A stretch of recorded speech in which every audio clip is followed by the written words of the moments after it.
In her 70 years on the throne, the Queen has shared her people's joy, felt their pain, taken pride in their achievements, mourned their losses. As much as our monarch, she has been our friend and fellow traveler on life's unpredictable and often difficult journey. Today, in her Platinum Jubilee message, that warmth and affection shines through. Anticipating 4 days of festivities, she says, "I know that many happy memories will be and quite a few hangovers if the thousands of planned street parties are anything to go, but amid the bunting and revelry, we should appreciate how far we have come since that February day in 1952 when the young Princess Elizabeth succeeded her beloved father following his premature death. A war that cost 50 million lives, and in which she served, had been over less than 7 years, leaving half the world." Churchill was Prime Minister, Harry Truman U.S. President, and the British Empire, though in rapid retreat, covered vast area. The Cold War was biting but hadn't reached absolute zero.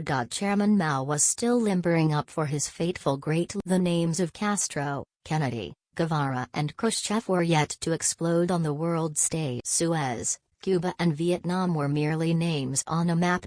Meanwhile, the structure of DNA, which would revolutionize medical science, was just being unraveled. Trains ran mainly on steam, computers were room-sized and risibly microchips, information superhighways and mobile phones were the stuff of science fiction, but epoch-making technology was firmly on the march. In this seismically shifting world, Elizabeth II, just 25 years old, took the reins of a great nation trying to find its place in the new order. 14 prime ministers and 70 years later, she has presided over a new Elizabethan age. Like her Tudor namesake, she is the embodiment of skillful sovereignty, an example to her nation, her Commonwealth. As we celebrate this Platinum Jubilee, something which has never happened before and surely never will again, Republicans and those who delight in running Britain down will sneer and cavil. But these shriveled cynics are a tiny minority.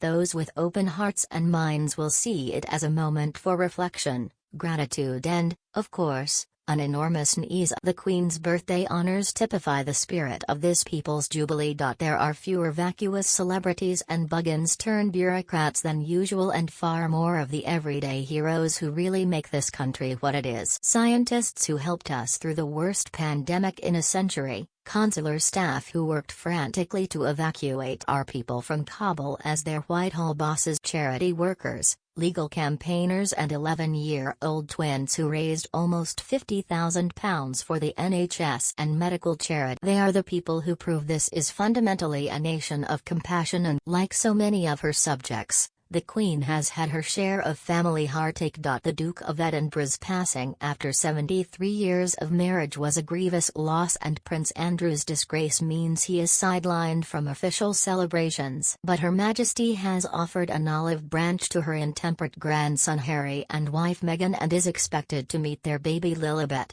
named in her honor, for the first. A reminder perhaps that conciliation is always possible and no estrangement need be permanent. Her Majesty closes her Jubilee message by looking forward to the future with confidence and enthusiasm.